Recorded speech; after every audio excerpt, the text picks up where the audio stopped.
오늘은 사도행전 두 번째 시간입니다. 지난번 설교에서 사도행전의 저자 누가의 나의 복음에 관한 이야기를 나누었습니다. 믿지 않는 사람들은 예수님이 누구인지, 교회가 어디 있는지 몰라서 교회엔 안 나오는 것이 아니라 예수님 때문에 변한 나의 복음을 보여주지 못해서 그 복음을 못 봐서 교회에 나오지 않는 것이라고 말씀드렸습니다. 그렇게 복음은 외운 복음, 부모의 복음이 아니라 예수를 만나고 변한 나의 복음이 진짜 복음이라고 말씀을 드렸습니다. 그리고 두 번째로 그렇게 나의 복음을 만드는 주체인 성령에 대해서 살펴보았습니다. 성령님은 나에게 충만하게도 오시지만 어떻게 먼저 오셨죠? 세례의 모습으로 오셨습니다. 세례는 자기 죽음입니다. 자기 비움입니다. 고난 중에도 일하시는 하나님입니다. 그것도 성령의 활동입니다. 그래서 우리는 성령 충만의 채움의 신앙뿐만 아니라 성령 세례의 어떤 신앙? 비움의 신앙도 받아들입니다. 즉 신앙은 채움과 비움의 리듬이라고 말씀을 드렸습니다. 늘 플러스만, 채움만, 성공과 전진만 추구하면 하나님과 춤을 출 수 없다고 말씀드렸어요. 그래서 우리에게는 무슨 스텝이 필요하다고 그랬죠? 백스텝이 필요하다고 말씀드렸습니다. 채움과 비움의 신앙을 알려드리기 위해서 제가 춤까지 추었습니다. 혹시 여전히 우리가 비움의 시간, 고난과 실패의 시간, 동굴 속의 시간이 있다 할지라도 그 시간이 성령님께서 여러분과 함께하는 시간인 줄 믿으시기 바랍니다. 그럼 지난주와 이어지는 오늘 본문이 우리에게 말하는 것은 무엇일까요? 4절에 예수님은 예루살렘을 떠나지 말라고 말씀하십니다. 4절을 함께 읽겠습니다.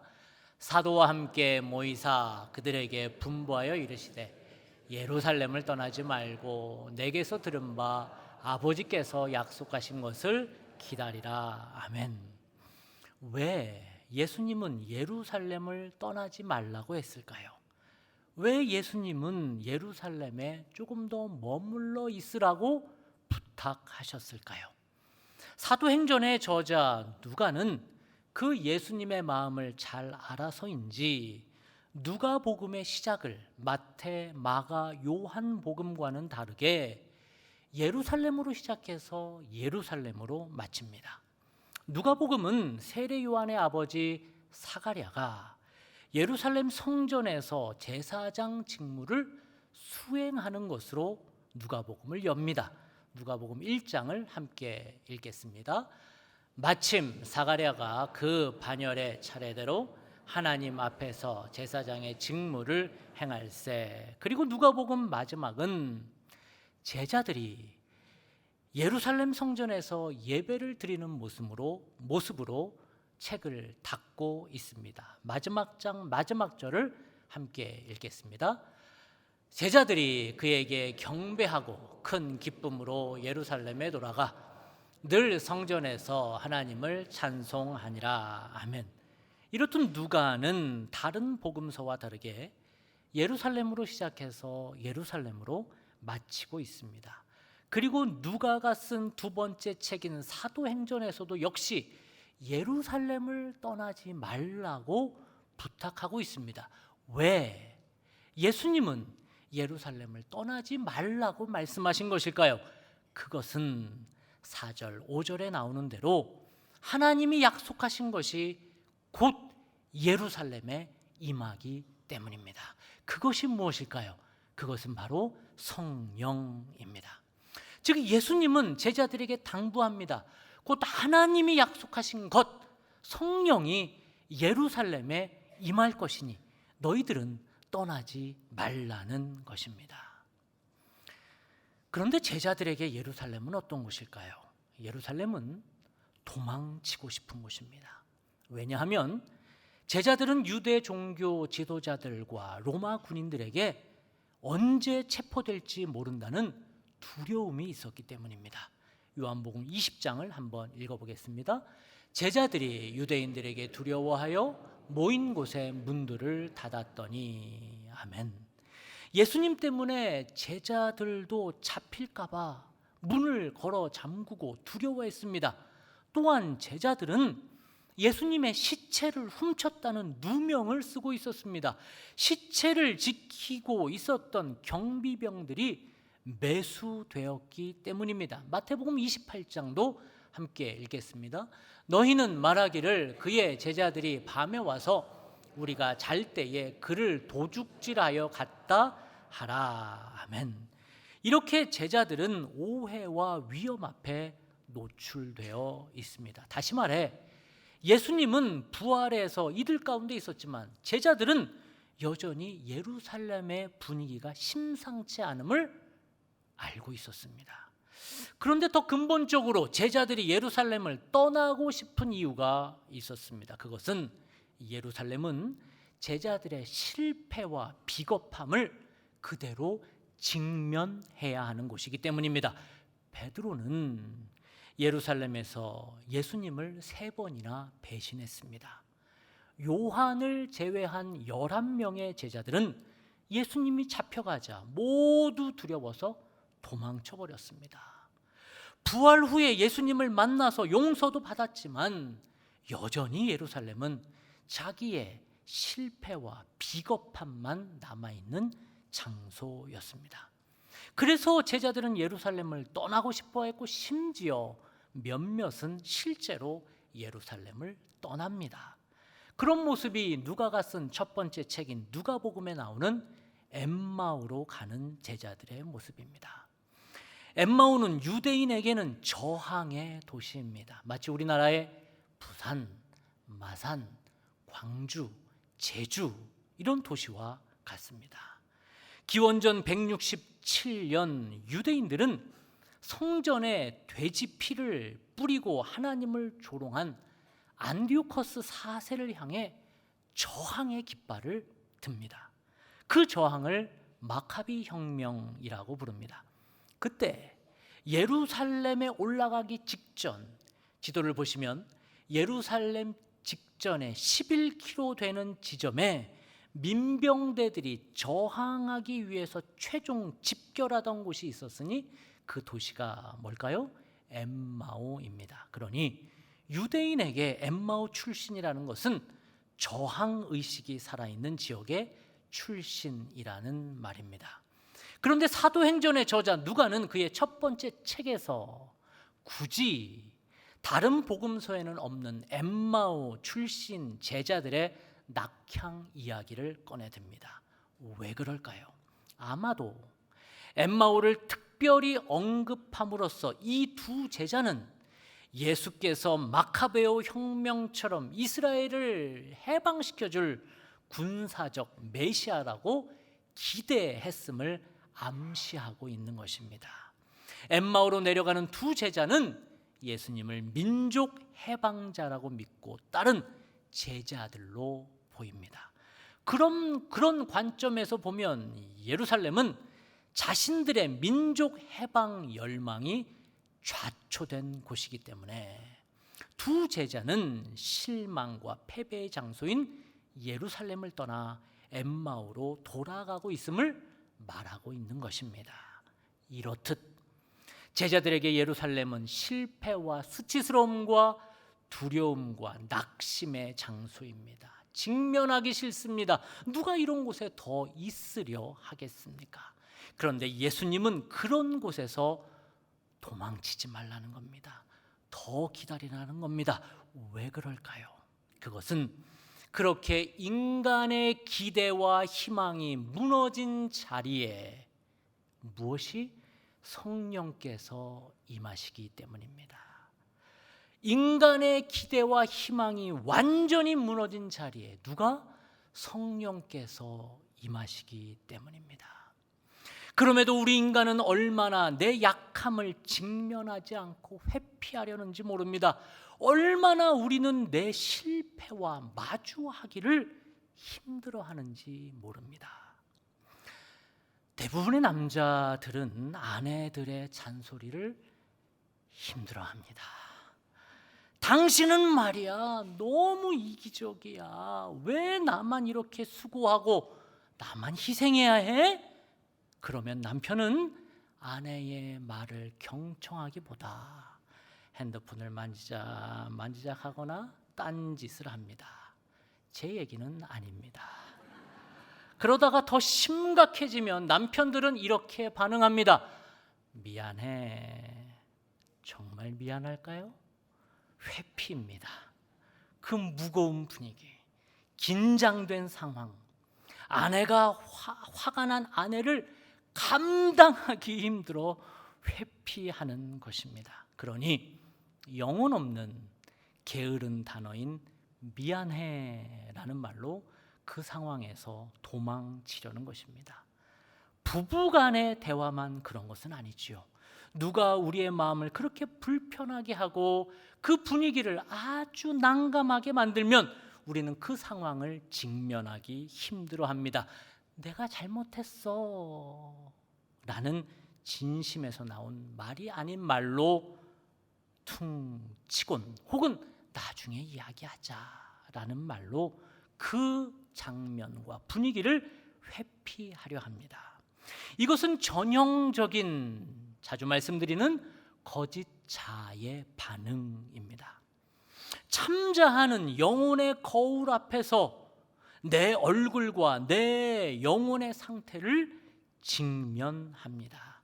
그런 상황에 직면할 힘이 내 안에서 올라옵니다.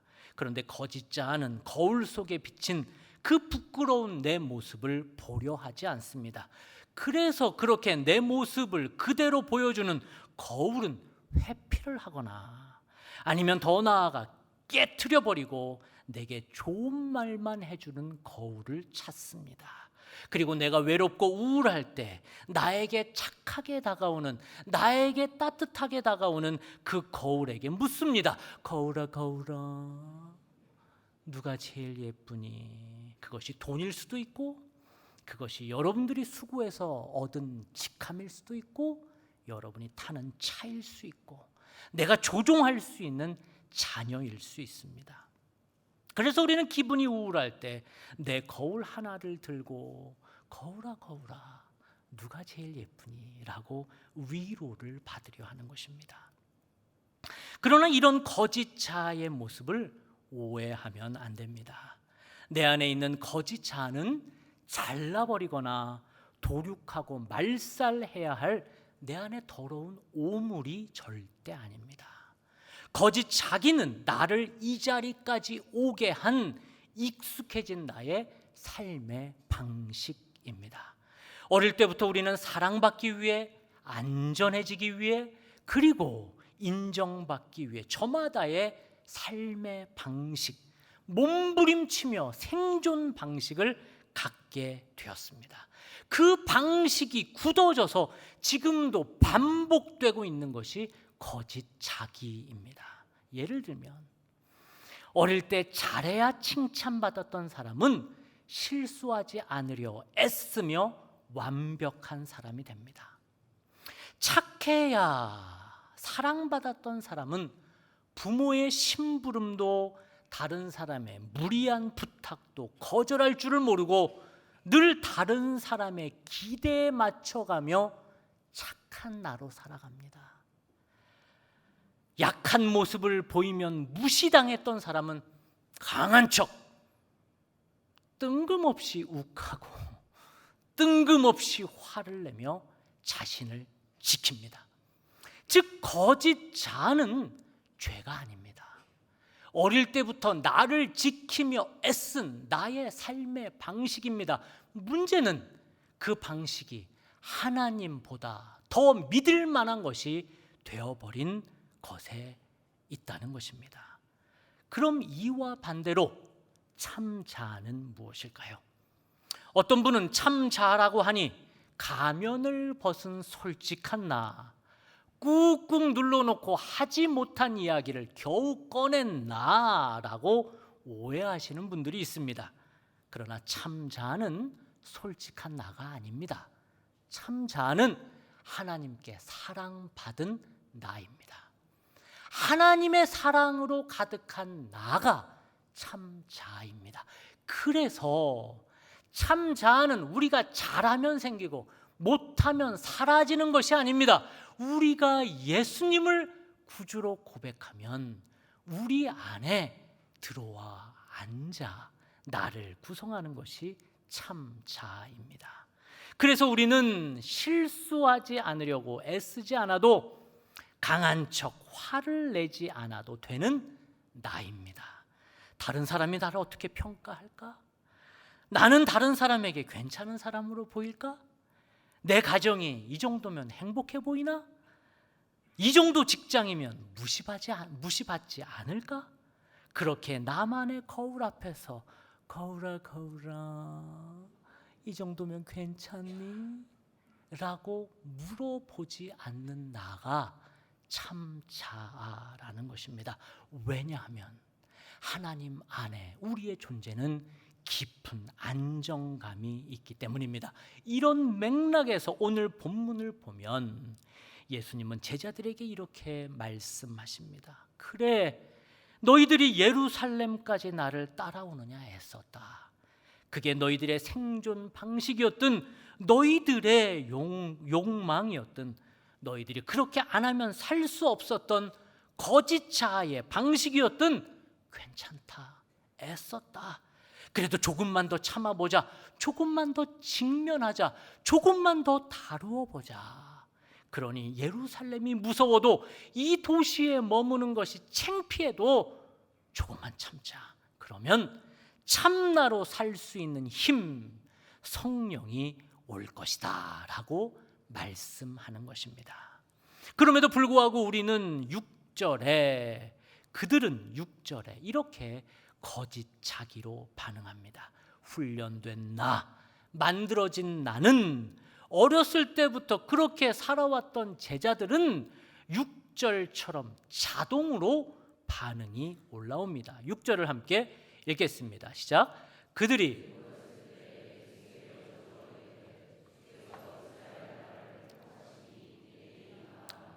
아멘. 제자들이 사도행전에서 처음 입을 연 목소리입니다. 제자들의 처음 반응치고는 너무 초라합니다. 그들은 아직도 버리지 못한 예수님을 향한 메시아적 구세주의 기대와 욕망, 거짓 자아의 모습만 드러내고 있습니다. 예수님, 이스라엘을 로마에서 해방시켜 주실 때가 이때입니까? 그들은 자기가 생존해왔던 방식으로 그대로 거짓 자아로 이야기하고 있습니다. 이게 우리의 모습입니다. 아무리 교회를 오래 다녔다고 해도, 아무리 그 직분으로 오래 봉사했다 해도, 아무리 어렸을 때부터 우리는 가정에서, 우리는 사회에서 배운 거짓 자기 시스템으로 우리는 계속 돌아가고 있다라는 것입니다. 나를 지키기 위해 인정받고 성공하고 힘을 갖기 위해서 계속 우리는 머리를 굴립니다. 그것이 죄는 아니지만 그런 욕망들 때문에 나온 열매들은 나를 아프게 하고 다른 사람을 힘들고 피곤하게 한다는 것입니다. 그래서 예수님은 거짓 자기로 살아가는 제자들에게 말씀하십니다. 그런 6절의 반응을 보일 때 예수님은 7절에 이놈들아 아직도 내 뜻을 알지 못하느냐라고 꾸짖지 않으시고 정죄하기보다는 그냥 더 큰 길을 보여주십니다. 더 깊은 샘에서 나오는 물맛을 맛보게 합니다. 그게 8절입니다. 같이 한번 읽습니다. 오직 성령이 너희에게 임하시면 너희가 권능을 받고 예루살렘과 온 유대와 사마리아와 땅끝까지 이르러 내 증인이 되리라 하시니라. 아멘. 우리는 이 구절을 종종 오해합니다. 이 구절은 마태복음 28장 19절에서 20절과 함께 예수님의 지상 명령의 구절로만 이해합니다. 그러나 예수님은 8절에 성령을 받아야, 하나님의 영을 받아야, 생명을 받아야, 하나님의 형상으로 회복이 되어야 그렇게 사랑받는 자, 참 자아가 된다는 것입니다. 그렇게 참 자아가 되면 회피하고 싶은 예루살렘을 직면할 수 있다는 것입니다. 그리고 더 나아가 예루살렘과 온 유대와 사마리아와 땅끝까지 참 나로 살아도 괜찮은 하나님의 증인으로 살 수 있게 된다는 것입니다. 마치 요한복음 4장의 수가성 여인이 사람들을 만나는 것이 너무나 창피해서 물을 기르러 갈 때 언제 나가요? 대낮에 햇빛 쨍쨍 찔 때 사람들 보기 싫어서 회피하며 나갔다가 예수님을 만나고 나서 참나로 회복이 되자, 그렇게 피하고 싶었던 마을 사람들 안으로 들어가서 그들을 직면하고 예수님의 증인이 되었던 것처럼 우리도 성령을 받아야, 우리도 하나님의 생명을 가져야, 예수님을 만나야 일상을 회피하지 않고 참나로 살아가는 줄 믿으시기 바랍니다. 그러므로 성도 여러분, 성령이 임한다는 것은 내가 갑자기 무엇인 듯 할 수 있는 강한 사람이 된다는 뜻이 아닙니다. 성령의 권능은 내가 다른 사람들을 말로 이기고 세상을 정복하고 내 뜻을 이루는 힘이 생기는 것이 아닙니다. 성령은 우리가 그동안 도망쳐왔던 나만의 예루살렘을 직면하고 돌아가게 하는 그 안에서부터 나오는 엄청난 생명의 힘입니다. 내 실패를 직면하고 내 상처를 바라볼 수 있으며 내가 반복해 온 거짓자의 생존 방식을 하나님 앞에서 정직하게 다루게 하는 힘이 바로 성령인 줄 믿으시기 바랍니다. 우리는 그래서 어려운 일이 생길 때마다 예루살렘을 떠나지 않아도 됩니다. 우리는 그러나 이 성령이 없으면 얼마나 나만의 예루살렘을 떠나려 하는지 모릅니다. 부부 사이의 불편한 대화를 피하고 자녀와의 깨어진 관계를 외면하며 내 안에 있는 열등감과 분노와 두려움을 보지 않으려 합니다. 때로는 일로 도망치고 돈으로 위로받고 바쁨과 성취와 성공으로 자신은 괜찮은 척 포장을 합니다. 심지어 신앙생활을 하면서도 나의 그 본질, 참나를 찾기보다 봉사와 바쁨으로 자신을 포장하려 합니다. 지금도 예배 안에 와 있지만 끝나고 나서 어디에 가서 여전도회, 남성교회, 주방 봉사는 그것에 시간과 마음을 빼앗기며 우리는 계속 그것이 신앙생활이라고 착각을 합니다. 그러나 예수님은 우리에게 말씀하십니다. 예루살렘을 떠나지 말라. 내가 실패한 자리, 내가 부끄러워하는 자리, 내가 가장 외면하고 싶은 그 자리에 조금 더 머물러라. 왜냐하면 바로 그 피하고 싶은 자리에 성령이 임하기 때문이다. 그러므로 사랑하는 성도 여러분, 우리 힘으로 거짓 자아를 부수려고 애쓰려 하지 마십시다. 그동안 살아남기 위해 애쓴 내 자신을 정죄하지 마십시오. 오히려 그렇게 사느냐고 애썼다고 위로해 주시기를 바랍니다.